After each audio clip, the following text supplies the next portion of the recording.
আপনাকে প্রধান এইম ঠিক করতে হবে।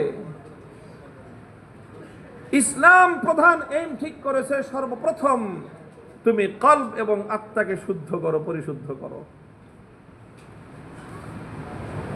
উলামায়ে কেরাম বলেন যে এই যে তিনটা ডিপার্টমেন্টের মধ্যে পারস্পরিক একটা সম্পর্ক আছে। আত্মা, মস্তিষ্ক, অঙ্গ প্রত্যঙ্গ, এই তিনটা ডিপার্টমেন্ট এটা মানব দেহের। আরে ভাই, মানুষ তো একটা শুধু ছোট্ট দেহ না। মানুষের এই ছোট্ট দেহটা, এটাকে বলা হয় আল আলামুস সাগীর।